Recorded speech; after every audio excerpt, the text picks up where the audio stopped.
Oye, País, buenas noches, oye, País, yo soy Rudy González, gracias por su compañía en esta hora, como cada noche. Aquí por Color Visión, analizamos los temas de interés nacional e internacional.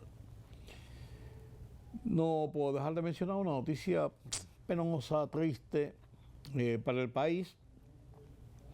Con sus virtudes y defectos, fue una de las personas que brindó momentos de alegría, de placer, de satisfacción a mucha gente de este país e internacionalmente también. El cantante, orquestista se le diría, Alex Bueno, quien falleció este jueves luego de una lucha contra una situación de salud que por muchos años tuvo dándole tormento a su vida y finalmente fue presa de problemas de salud. 62 años y es una pena, relativamente joven, un hombre, un adulto mayor, como se le dice, un adulto, ni siquiera mayor. Paz a los restos de Alex Bueno. Mientras tanto, aquí en el plano local terminan las elecciones de la UAS, como se había pensado, el plan anticrisis para enfrentar los problemas que nos generan los precios del petróleo, el aumento de los precios del petróleo, ya sigue un curso esperado en el Congreso Nacional, y el tema del Código Laboral vuelve a ser motivo de discusiones y todo esto, no solamente en el plano del Congreso, sino a nivel de fuera de ahí, en el plano político, en el plano del sector empresarial privado, en el plano laboral. Mi columna de esta semana la dedico al tema precisamente de este plan anticrisis.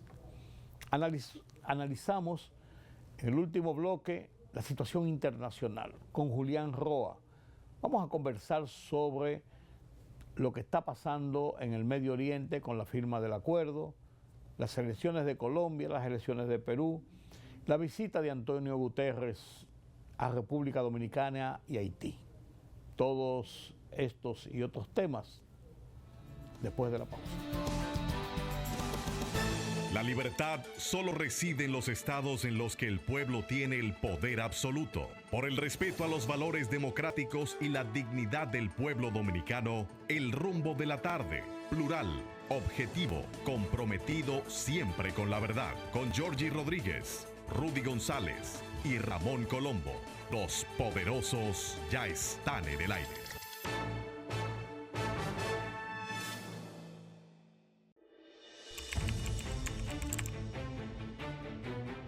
Periodismo de investigación, columnas, opinión, análisis, reportajes de fondo.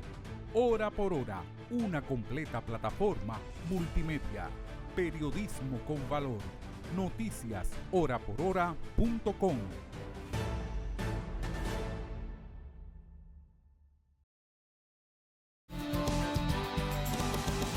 El profesor Jorge Asjana ganó la rectoría de la Universidad Autónoma de Santo Domingo para un periodo de 4 años, hasta el 2030. Es un aspirante no nuevo, había aspirado en elecciones anteriores, recibió apoyo político de los diferentes sectores de la comunidad partidaria de la República Dominicana y se alzó con la victoria frente a Ángel Taveras, frente a Radamés Silverio, quien resultó en el segundo lugar. Sin embargo, es motivo de alguna reflexión. Qué bueno que pasaron las elecciones sin mayores traumas. Fue clara la victoria del profesor Asjana, se veía venir. Ahora, los partidos, los políticos están disputándose en los medios de comunicación el sentir de la victoria. Todo el mundo apostó a esto. La alcaldesa Carolina Mejía emitió un comunicado reivindicando su apoyo para el triunfo del profesor Asjana. Entonces, dentro del propio partido de gobierno, lo que se dice, ella es la secretaria general del PLD, del PRM, que se dice dentro del otro de los partidos, que ese es una victoria del grupo hipolitista de Carolina Mejía frente a la unificación que está haciendo, las negociaciones que está haciendo o estaría haciendo David Collado con otras fuerzas internas del partido. La gente del PLD han saltado a reproducir alguna suerte de video de diciembre del año pasado, cuando decía Danilo Medina que él apoyaba, que el PLD apoyaba la candidatura de Asjona. ¿Cómo que Asjona, por Dios? De Asjana. Y así anda por ahí la gente de la Fuerza del Pueblo también. O sea, que han convertido las elecciones de la rectoría de la Universidad Autónoma de Santo Domingo, como ha sido tradicional, en un pulseo de la situación política de República Dominicana. Y esto, aunque los partidos y los dirigentes entienden que esto tiene le da un caché, realmente esto acrecienta la pena de que la Universidad Autónoma de Santo Domingo sea un centro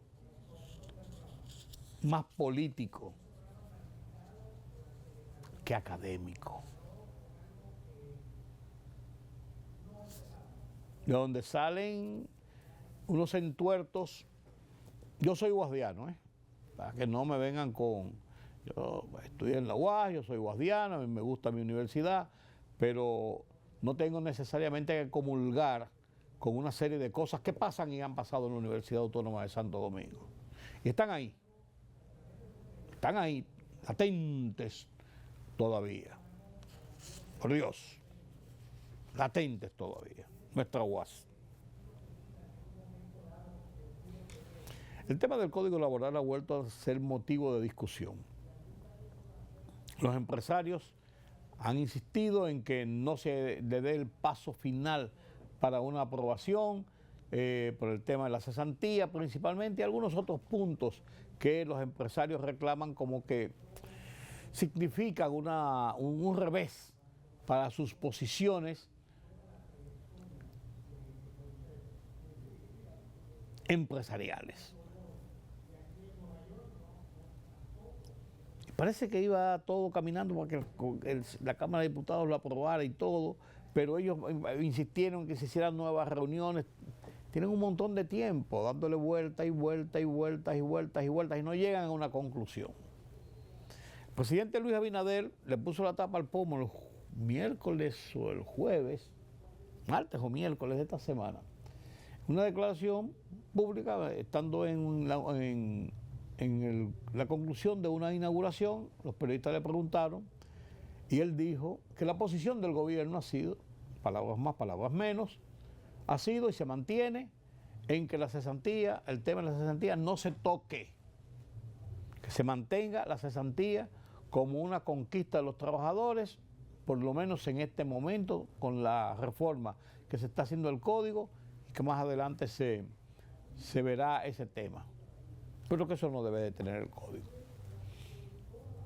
Los empresarios reaccionaron inmediatamente, pero de una forma muy política y diplomática. Dicen que eso es bueno porque esa posición no es mala, porque a final de cuentas eso lo que debe abrir es el debate nueva vez para discutir qué se va a hacer. Ese es el tiro de gracia a las aspiraciones de los empresarios para lograr lo que ellos han pretendido, que hayan algunas variaciones, ya no solamente que se elimine la cesantía, porque ellos sí hay que reconocer que el empresariado dominicano ha hecho propuestas buscando una vía o vías de avenencias para hacer algunos cambios y modificar el status quo del tema cesantía pura y simple como está contemplada en la ley. Han propuesto que un seguro de desempleo, que no sean solamente 10 días, que ella tenga la obligación el patrón de entregar los recursos de la cesantía cuando despide a una persona, que puede ser 3 meses, que puede ser 6 meses, que debe otra propuesta que haya un tope, que no sea todo el tiempo. Claro, el que tiene, hasta cuando se apruebe la ley, si eso se hiciera, tiene su tiempo ganado, pero que a partir de ahí no sea todo el tiempo que usted esté trabajando, que vaya acumulando una cesantía, sino que tenga un tope. Salarios hasta 3 años, hasta 5 años, ya pum, y ya de ahí para adelante, ese es el salario máximo para un pago de cesantía en caso de desahucio. O sea, ellos han hecho propuestas. No se puede decir que han tenido una posición intransigente, cerrado, como la que han mantenido los que representan la parte laboral en el Consejo. Porque déjenme decirle, yo vuelvo e insisto, yo no sé quién le dio a Del Río, Gabriel Del Río, y a mi amigo Pepe Abreu, quien le dio mi representación para que ellos me representen ante los estamentos de decisión del país como representante de los trabajadores. Yo no sé de dónde sacaron ellos que ellos me representan a mí. Yo nunca he votado en favor de eso. Ni nunca se ha hecho una votación, ni nunca se ha escogido, ni pertenezco a un sindicato para que ellos lleven la voz cantante en mi nombre. Y como yo, la generalidad de la sociedad. Pero así funciona ese procedimiento. El tema está en discusión nueva vez y lógicamente va a ser un tema que no va a dejar buen sabor al final de su jornada.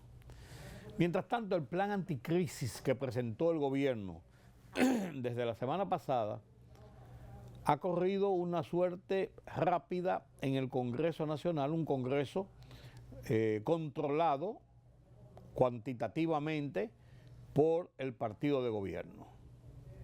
En el Senado y en la Cámara de Diputados son mayoría absoluta.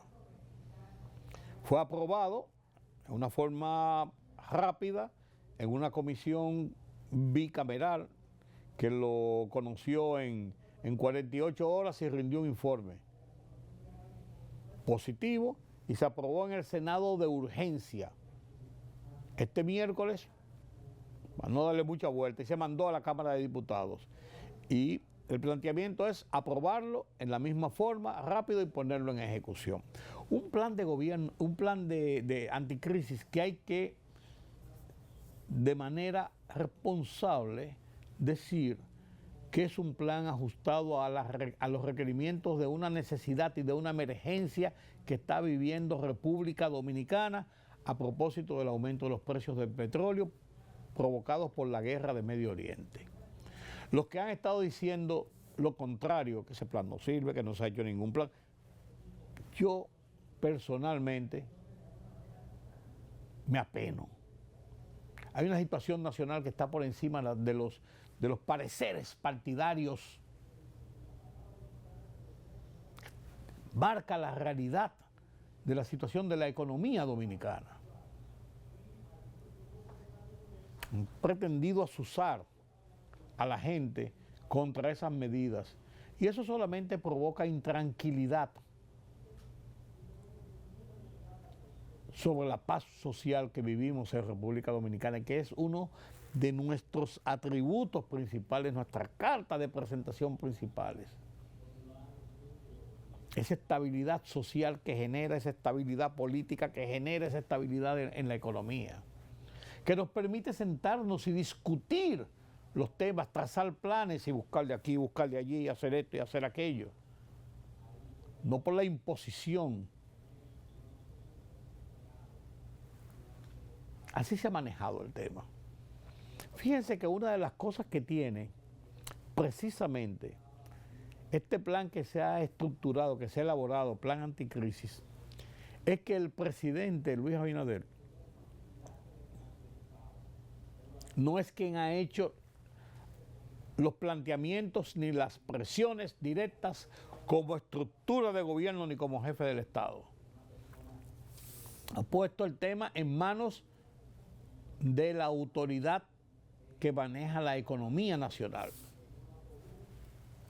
encarnada en el ministro de Hacienda y de Economía, Magín Díaz, y de la gobernación del Banco Central, que ha sido un apoyo y un brazo apoyo trabajando unido en este proyecto, encabezada por Héctor Valdés Alviso.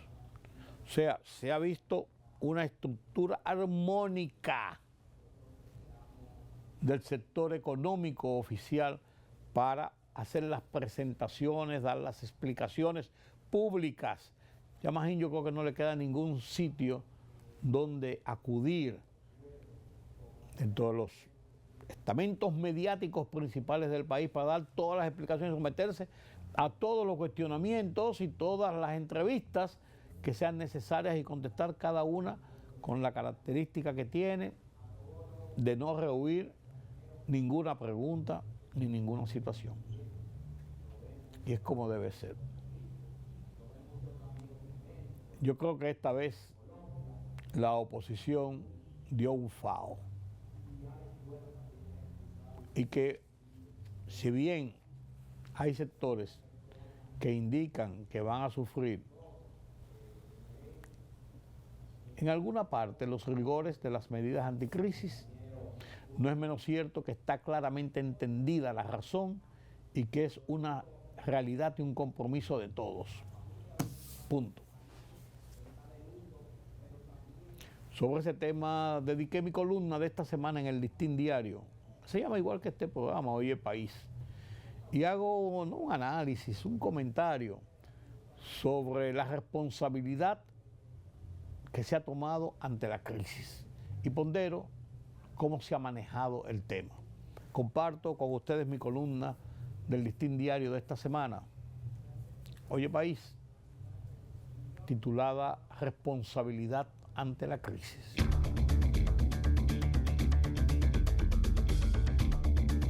La crisis económica que amenaza a República Dominicana, a consecuencias de la inestabilidad que provoca los vaivenes al alza de los precios del petróleo, requiere de medidas responsables, de conjunto, de su liderazgo de la sociedad. De manera sostenida, con altas y bajas, República Dominicana mantiene una estabilidad social, política y económica envidiable en el concierto hemisférico y cabecera en la región. Por ello, estamos obligados a enfrentar como sociedad y con todas nuestras fuerzas esas amenazas para evitar revertir el camino de desarrollo que transitamos. Estamos recibiendo los primeros efectos de la crisis que provoca el alza de los precios del petróleo. Las medidas anunciadas para enfrentar la crisis están diseñadas de manera que reparte el sacrificio de todos, pero también nos propone un plan hacia una reorganización de nuestro aparato productivo y tributario. Y el gobierno se constriñe para poder mantener los programas de asistencia en favor de los sectores más vulnerables económicamente de la población.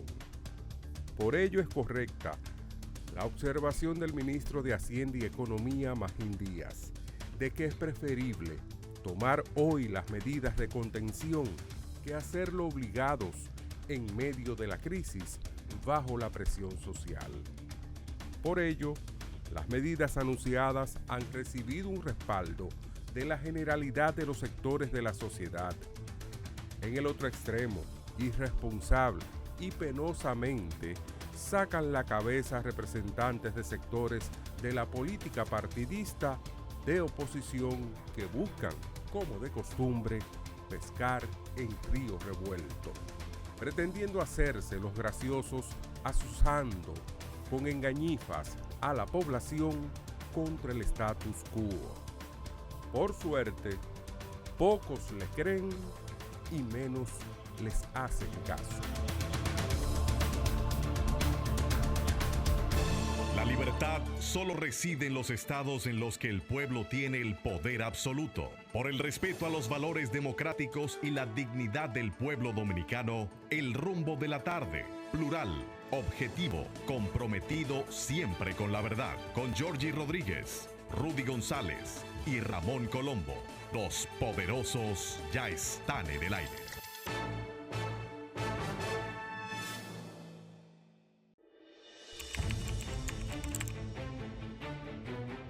Periodismo de investigación, columnas, opinión, análisis, reportajes de fondo, hora por hora, una completa plataforma multimedia. Periodismo con valor. Noticias horaporhora.com.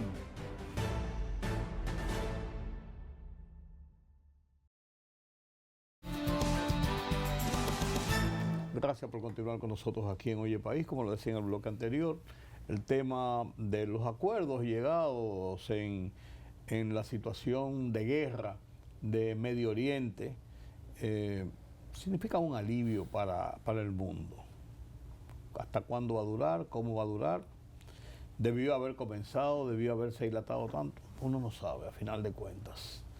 Los días, semanas, meses por venir, años por venir quizás, serán los que marcarán realmente el punto de inflexión a que hemos llegado ahora con esta firma de un acuerdo que se firmó Donald Trump sentado, almorzando, cenando con el presidente Macron allá en Versalles. Y el de Teherán, sabrá Dios en qué jurunela estaba metido en el momento en que estampó la firma. Así anda el mundo. Quien lo analiza y quien nos da detalles de esta situación y sus implicaciones, Julián Roa, nuestro analista de política internacional, como cada semana aquí en Oye País. Buenas noches, Julián. Buenas noches, don Rudy. ¿Resolvimos el problema entonces? Yo creo que si usted me pone a hacer un análisis simple y llano, Irán le fue mejor que si hubiera ido a la guerra por sus propios medios o tenía la intención de la guerra. Creo que el gran victorioso de esto es Irán. ¿Te crees? No significa que Estados Unidos no gane, pero Estados Unidos gana tiempo. Y es también lo que necesita Irán, ganar tiempo. Este es un acuerdo para salir del atolladero en que se metieron. Del impasse en el que se encontraba. Son 14 puntos, por supuesto, y le acabo de decir, Irán le ha resultado mejor que todas las negociaciones que ha tenido hasta ahora. En términos de la conquista, Estados Unidos, insisto, ha ganado tiempo. ¿Cuáles son esos acuerdos? Primero, la eliminación de todo tipo de trabas para la exportación del petróleo iraní a nivel mundial. Segundo, la eliminación de las restricciones colocadas, inclusive el bloqueo comercial por Naciones Unidas, el levantamiento de la sanción. Tercero, todo esto debe pasar un plazo de 60 días. Resolver el tema de el material nuclear, el uranio enriquecido que se encuentra. ¿Hacia dónde va? ¿Hacia dónde va? El acuerdo es que en un plazo de 60 días se defina si la destrucción por parte del organismo internacional nuclear o si la salida hacia un país que todavía no se decide. Pero eso se va a hacer en un plazo país neutral, ya no hay países de neutrales. 60 días. El cese al fuego, por supuesto, no solamente en Irán y en Estados Unidos, sino en una zona remota que es el Líbano.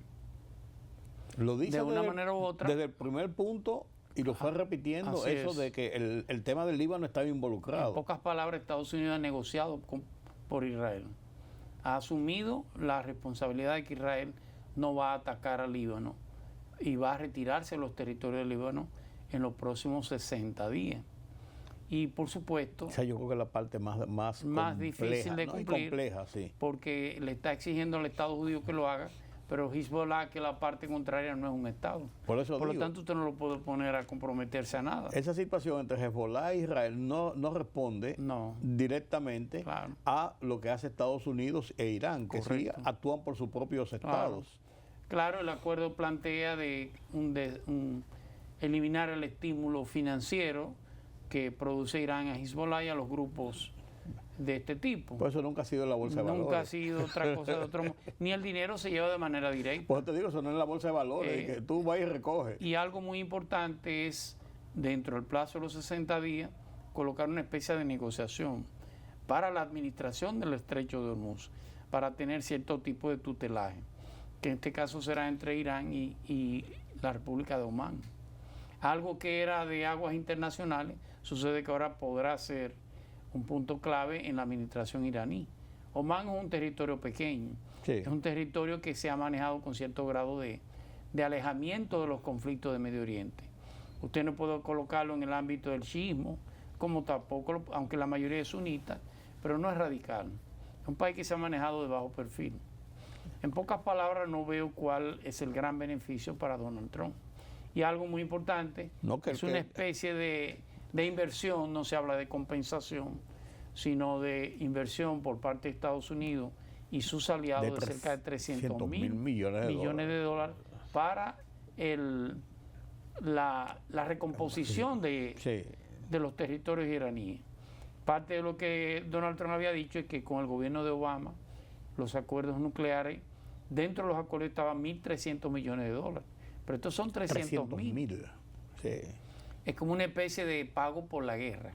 No tiene ese nombre, pero en sentido general es el tema. En pocas palabras, lo que ha ganado Trump son estos 60 días para ver cómo sale del marasmo en que se ha metido con la guerra. Ya tiene sus críticas. Principalmente a lo interno de los Estados Unidos. Ya tiene sus críticas. De hecho, parte del Senado ha planteado hacer un hearing con todos los negociadores. O sea, ¿qué fue lo que negociaron? ¿Cuál es la ventaja de Estados Unidos? En este caso, eso va necesariamente a mellar la reputación de Donald Trump. Y algo que usted planteó, el acuerdo se firmó en el Palacio de Versalles por parte de Donald Trump. Y va a ser firmado el próximo viernes va a ser firmado ya, Estados Unidos lo firmó. Oficialmente. Va a estar presente el presidente Vance y el presidente del Parlamento iraní, que se lo va a firmar el próximo mes en Suiza. Sí, in situ. Habría que ver cómo termina todo, pero la impresión a prima fase de estos 14 puntos es que Irán ganó una guerra que no fue quien buscó la guerra en este caso.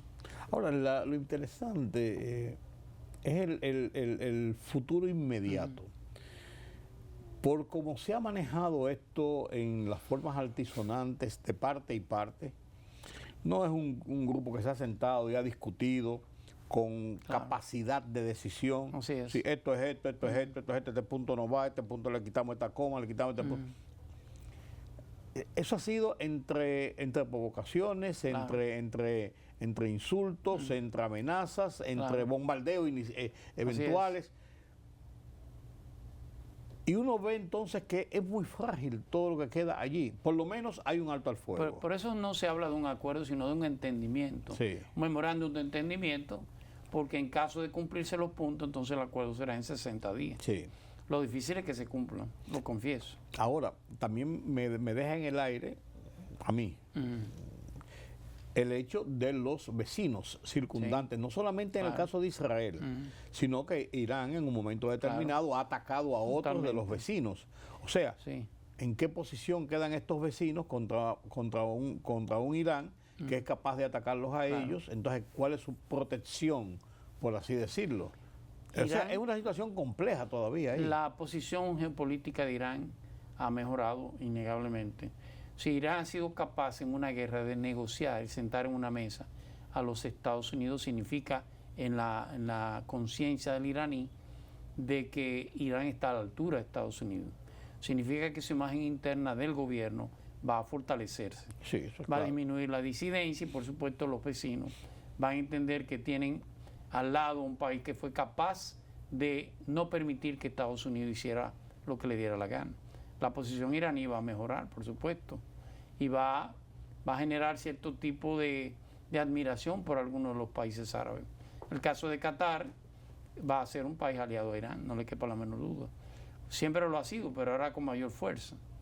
Y los demás van a tener una especie de reserva.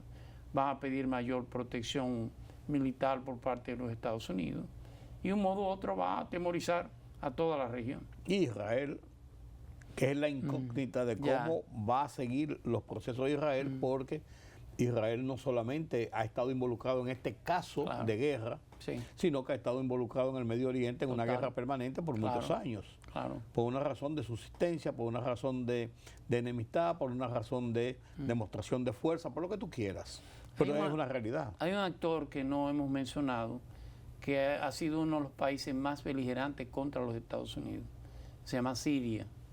Desde aquellos tiempos de Hafez al-Assad, ¿te recuerdas? Sí. Los años 70, aquella famosa escuela creada para los grupos terroristas, esas cosas. Pero Siria ha cambiado, de hecho. Su presidente estaba en Casablanca, ¿te recuerdas? Claro. No solamente eso, en medio de la discusión, Donald Trump le dice a los judíos, apártense que yo voy a hablar con mis amigos de Siria para que se encarguen de Hezbollah. Entonces significa por que Dios. Siria va a jugar un papel importante en el control de Hezbollah. El problema está en que Hezbollah respeta inclusive a Siria. Hezbollah es un grupo con una mentalidad radical, innegable. Con razón o sin ella, Hezbollah entiende, y en un acto de locura, que el Estado de Israel no debe existir. Y eso es una quimera. Cualquiera que quiera alguna paz en Medio Oriente tiene que contar con Israel. Es verdad que debe contar con un Estado palestino, pero no puede jugar a la desaparición de Israel. Significa esto que estos grupos van, de una manera u otra, a buscar la manera de que este acuerdo se rompa. Por el lado de Hezbollah. Por el lado palestino, en el caso de Netanyahu, el primer ministro ha sido una derrota, en sentido general. Y va a envalentonar los grupos internos contra Israel, dentro del propio territorio judío. Es una tregua muy frágil. Es un memorándum de entendimiento muy frágil, con muchos actores en el medio. Habría que ver, y por supuesto con el actor principal, que en este caso es Donald Trump, con una mentalidad eminentemente inestable. Pues incluso cambia de hoy a mañana. El texto del acuerdo es muy ambiguo en muchas cosas, solamente son declaraciones de intenciones prácticamente en muchas de las cosas. Yo me lo puse a leer, me lo leí de arriba para abajo y de abajo para arriba para entender algunas cosas. Así es. Y no había una sustancia clara de que esto por esto. No. Es un decir. Además, vuelvo y te digo, hay responsabilidades de terceros que van muy por encima incluso de los dos firmantes. Esto puede, por eso se habla de los 60 días. Las elecciones del Parlamento judío se celebran en este año y podrían llevarse a Netanyahu del poder. Y las es casi seguro. Y las de Estados Unidos también. Son en noviembre. Sí. Es casi seguro. Eso significa que tanto el Likud como los grupos ortodoxos en Israel pudieran volver a ver. El tema de la guerra los afianza, el tema de la paz los debilita. Y podríamos volver a ver un moderado siendo como primer ministro de Estados Unidos. Habría que ver. Pero algo va a cambiar, no cabe duda. Sí, y va a cambiar también en Estados Unidos la correlación de fuerzas internas, no solamente por el proceso de las elecciones, pero con la influencia de esta situación va a cambiar. Recuerde que esta semana se celebró una de las elecciones. Comenzó el proceso de la selección de los candidatos a las elecciones de noviembre. O sea, las primarias. Las primarias en los Estados Unidos. Este es el pequeño martes, como le llaman. Algunos estados celebran la elección de sus candidatos el martes pasado y luego viene el supermartes, se celebra el mes que viene, donde ya la mayoría de los estados escogen su candidato. Lo que se ha celebrado hasta ahora, ha habido una influencia de Donald Trump, innegablemente, en el Partido Republicano. Me explico. Habría que ver, pero creo que de una manera u otra esto va a hacer que el núcleo duro de Trump se agrupe para ganar la mayoría de las candidaturas. Claro. Eso para luego ver cómo se consigue el Senado, que es el órgano de control. Sí. Y el Senado es más complejo, porque el Senado casi siempre va a la par. Por el proceso de dos senadores y siempre es para tener un equilibrio entre una fuerza y otra. En Estados Unidos los miembros de la Cámara de Representantes se eligen cada 2 años. Sí, un tercio cada 2 años. Exacto. El Senado cada 6. Sí. Significa que el senador, como el propio sistema constitucional norteamericano, tiene más tiempo, es más sosegado, sus decisiones son con más calma. Debe ser el órgano de censor y regulador del Estado norteamericano, así como está hecha su constitución.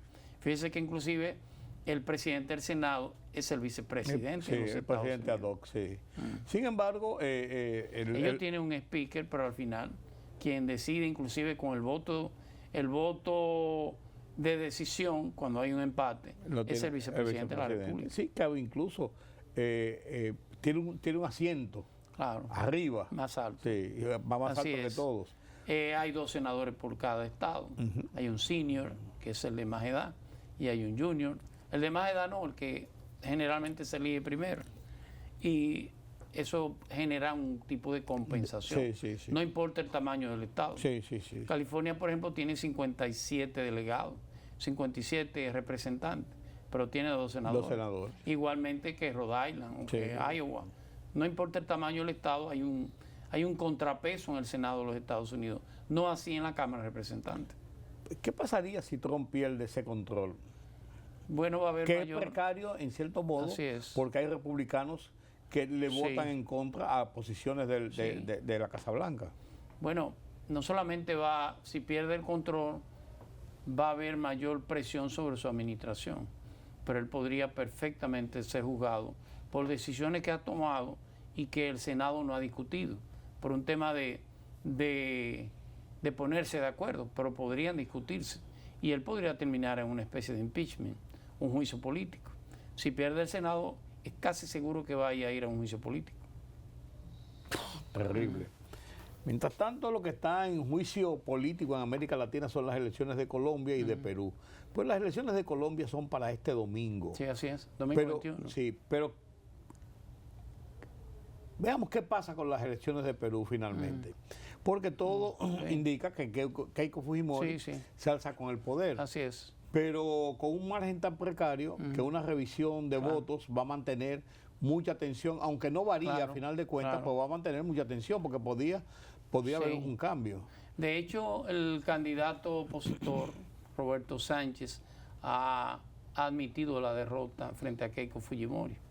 Aunque él ha pedido la impugnación de los votos en el exterior, que son mayoritariamente de Keiko Fujimori, ya ha aceptado su derrota.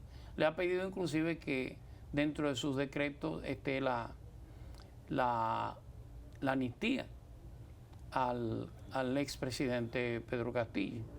Perú, ¿a qué va? Bueno, tiene una ventaja de estabilidad. Va primero hacia las posiciones conservadoras, pero, insisto, dentro de eso tiene una mayoría en el Senado. De 60 miembros del Senado peruano, Keiko tiene 43. Una mayoría aplastante. Tiene mayoría. Significa que eso va a evitar ese proceso de inestabilidad política en el Perú. Bueno o malo. Sí, mantiene esa cohesión. Sí, de ese claro. control. Bueno o malo, pero no existe esa inestabilidad de la muerte súbita, Sí, no. de ese control constitucional para la destitución del presidente. Y le sacaría un poquito el pie Claro. de la cárcel Totalmente. y pondría a los dos en palacio. Así es. Digo yo. En cierto modo, exacto, correcto. Tendría la mayor influencia Sí. en el Senado peruano y eso va a darle estabilidad política al Perú.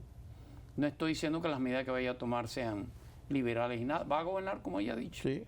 Y es la única forma de poder Claro, hacerlo totalmente. para poder tener incluso el apoyo de su Senado. En los últimos 10 años el Perú ha tenido 8 presidentes. Sí.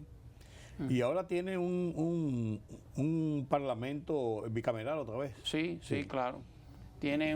Porque yo le decía a usted, por ejemplo, el caso de Bolivia, cuando los partidos tienen o los gobiernos tienen asambleas, que es el caso, por ejemplo, de Cuba, el caso de Bolivia, el caso de Venezuela, las decisiones son muy rápidas en tomarse. No hay un filtro que pueda... Que haya ese contrapeso. No hay ese contrapeso congresual, Sí. sino que en una asamblea se decide todo. Y eso era parte de la inestabilidad del Perú. Ahora no. Ahora con una Cámara de Diputados y un Senado separado va a ser más difícil. Por lo menos hay un tiempecito que puede correcto. mediar para pensar las cosas. Para mantener y generar algún tipo de proceso de inestabilidad. Sí. Perú es un país eminentemente indígena, como le decía hace unos días. Más del 73% o es indígena o es mestizo. Sí. Y apenas un 5, un 7% es blanco. Y el caso de Fujimori es un 0.17%. Es algo mínimo Con Keiko Fujimori gobernará, por supuesto, los gobernantes tradicionales en el Perú. Eso es bueno y es malo en el sentido de reivindicaciones sociales, pero como le dije anteriormente, va a ser más estable el gobierno. Puede venir más estabilidad. Claro. Colombia, el domingo. Iván Cepeda, Abelardo de la Espriella. Sí. Bueno, las cosas no están tan fáciles como se veía. Inicialmente se veía un Abelardo de la Espriella avasallador, ganador seguro. No digo que no vaya a ganar, pero no lo hará con el margen que se veía inicialmente. Aunque tiene el apoyo en este caso, del líder conservador Álvaro Uribe. Álvaro Uribe, la verdad es que ha habido una especie de temor de la sociedad colombiana con relación a Espriella. Anular los acuerdos de paz que se hicieron, anular la jurisdicción privilegiada y volver de nuevo a una confrontación de la sociedad colombiana. No todo el mundo está dispuesto a aceptar eso. Y hasta se ha hablado del buquerismo. Correcto. No significa que él no pueda ganar, él es el favorito, pero no es tan fácil como se ve inicialmente. Y ahí está metida la mano de Trump también, de Estados Unidos. Es un outsider en sentido general. Sí. No era el caso de Iván Duque. Iván Duque respondía directamente a Álvaro Uribe. A Álvaro Uribe. Sí, es un peón de Álvaro Uribe. Igual el actual presidente, Gustavo Petro, mantenía una relación armónica. Tiene los grupos que tiene a quien él liderea. Este es un outsider. Este tiene que armar un equipo. Este tiene que armar un equipo no solamente gubernamental, sino también social. Eso en cierto modo va a liberarle las manos, hay que decirlo. Va a tener un Congreso en contra. El Congreso, que acaba de pasar, es un Congreso de mayoría petrista, como le dicen. El gran ganador de las elecciones congresuales fue Gustavo Petro. Significa que habría que ver cómo se maneja este joven, que no es tan joven, un hombre, creo que tiene 50 años 50 años. Es un abogado, empresario, multimillonario. Sí, tiene hasta un parecido con Bukele. Ha sido el abogado, fue el abogado de las AUC, de las autodefensas colombianas, que es el grupo paramilitar que en Colombia, y lo mismo que hizo la guerrilla, sí lo hizo la AUC. Hizo grandes asesinatos en Colombia. Sí, se habla de que estas acciones de profesionales de Espriella es lo que le ha dado fortuna. Sí, innegable. Sí. Que ha sido un abogado exhibe jet privado y esas cosas sin tener una fortuna de origen. La fortuna la ha hecho él y la ha hecho con grandes casos en Colombia. El caso usted recuerda, fue el abogado o es el abogado todavía de el venezolano, del colombiano nacionalizado, Alex Saab, que es el gran, ya lo ha reconocido él, no lo digo yo, fue el gran lavador del liderazgo del chavismo. Y por eso está preso en Estados Unidos. Correctamente. El caso Rendón, el abogado colombiano, fue este joven. Significa que ahora él tiene un gran discurso. Habría que ver cómo ese discurso se convierte en realidad. Pero quizás hay que ver también, después que pasen las elecciones, yo diría ya la semana que viene, porque esto es rápido, analizar hacia dónde puede dar un giro de nuevo Colombia hacia la derecha después de Petro en la izquierda. Colombia no es Salvador. No, totalmente. Entender que este señor puede hacer en la práctica un Bukele es un error. Él ha hablado de su admiración por Bukele. Sí. Pero no, espérate, son cosas muy diferentes. Además, claro, escenarios muy diferentes. Totalmente. Sí. El Salvador y Nicaragua son las partes más pobres de Centroamérica. Es un país pequeño. Y va subido en una violencia ancestral después de las guerrillas del castrismo. Los costarricenses dicen que jugar en fútbol en El Salvador es complicado, porque si se patea duro la bola sale del país. Pero son diferentes. La sociedad colombiana es una sociedad madura. Es una sociedad que ha visto regímenes democráticos reales. Que es verdad que ha tenido dictadura y que desde Rojas Pinilla, de los años 50 hasta acá, pero ha tenido grandes presidentes. No, y además que ha vivido es una sociedad firme. Y ha transitado un proceso de democracia sobre la presión de la guerrilla, el narcotráfico, los paramilitares, o sea, de una situación difícil. Sí, claro. No ha sido todo miel sobre las hojuelas. Habría que, le repito, no tiene una estructura política per se. La está armando. Y la está armando. Ojalá Iván Duque no termine siendo una especie de gran presidente delante de este señor. Habría que ver. Y eso pero es un outsider. Y eso sí sería terrible. Sería porque terrible. Porque si hay alguien mejor que Iván Totalmente. Duque. Si hay alguien peor que Iván Duque sería un poco difícil. Sí, Sí, pero- así es. Haití, no podemos dejarnos Bueno. terminar sin mencionar la visita de Antonio Guterres Sí. a República Dominicana. Así es. Tuvo más tiempo en República Dominicana que en Haití. Sí, claro. En Haití tuvo un par de horas. Por un tema de olfato. Sí, sí. No, y de decir, estamos aquí. Digo, por un Sencillamente. tema de olfato. Sí. Él no solamente pudo ver la miseria, sino que pudo oler. Olerla, sentirla. Y utilizó una palabra devastadora. Habló de, ¿cómo fue la palabra? Como inaceptable o algo así. La miseria del pueblo haitiano. sí. Mantiene, no sé si Naciones Unidas seguirá promoviendo eso. Recuerde que las elecciones eran en julio de este año. Sí, sí, en Haití, sí. una Después se locura. habló de agosto, Luego se después pasó a de octubre, septiembre, sí, sí. a noviembre y ahora va a ser en el mes de diciembre. Eso seguirá cambiando. Sí. Pero, vuelvo al tema, Haití no es un tema neurálgico para Naciones Unidas. Es un pobre pueblo, Sí. de los tantos que tiene África. Muy cerca de Nueva York, donde está la sede de Naciones Unidas, pero más nada. Mientras haya un control migratorio sobre Haití, Haití seguirá siendo una especie de pena para América Latina. Sí. De hecho, De ejemplo de lo que no debe de ser. lo que no debe ser. Además, Haití, y esto es algo con lo que no comparto, por supuesto, la comunidad internacional ve y tiene la percepción de que la solución de Haití debe ser la República Dominicana. Claro. Algo totalmente inaceptable. Claro, claro. Primero, son dos sociedades distintas, Radicalmente diferentes. de al cielo a la tierra. Pero eso no se ve desde fuera. Sí. Ellos entienden Que es un pedazo de tierra igual y que deben estar y que es un juntos. tema de tiempo, Sí. que es un tema de una gran mano de obra haitiana es dominicana. Perdón, la gran mano de obra en territorio dominicano es haitiana. Sí. No hay mayores conflictos, hay cierto tipo de armonía, hay grandes remesas. En pocas palabras, la comunidad internacional irresponsablemente, con mucha irresponsabilidad y de manera cruel, ha abandonado su suerte a Haití.